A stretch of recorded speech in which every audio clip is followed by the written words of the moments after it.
No deixeu que llegeixin per vosaltres és una acció poètica dins d'una instal·lació plàstica que pren els llibres i la lectura com a tòtems a descobrir i a ironitzar. Que no llegeixin per vosaltres és una acció poètica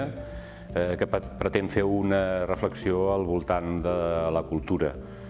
La cultura entesa com aquell element que ens permet comunicar-nos, que ens permet estar vius com a persones i que a més ens permet dir allò que pensem que moltes vegades ho amaguem. De la mà de Joan Pasqual, director de l'Aula de Teatre de la URB i antic coordinador de l'àrea de cultura de l'Ajuntament de Tarragona, 6 actors accionen cos i veu per alertar el públic que els envolta. Un crit que vol fer palès el poder que té expressar els nostres sentiments, una activitat que la nostra societat va batejar ja fa molt de temps sota el nom de cultura. Incideix en el tema bàsic i fonamental que és reivindicar que la cultura la fan les persones, persona a persona. Tots som persones creatives, tots som persones amb capacitat de reflexió, tots som persones que són capaços de comunicar-nos i moltes vegades utilitzem la cultura com a excusa per vendre una història més lligada a l'alta cultura, lligada en aquella reflexió més de poder,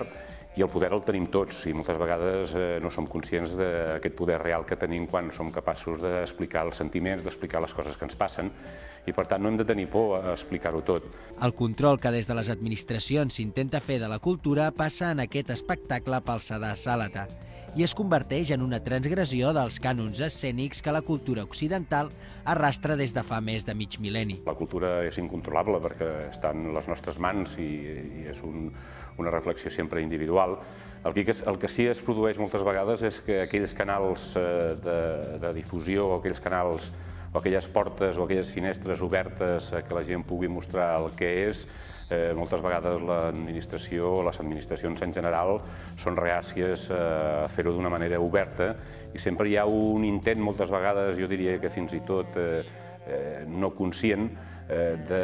controlar i de definir què és cultura i què no és cultura i què podem veure i què no podem veure i què podem desenvolupar i què no podem desenvolupar. Aquest espectacle serà, després de la presentació dels cursos 2009-2010, la primera activitat per celebrar els 15 anys de vida de l'Aula de Teatre de la URB.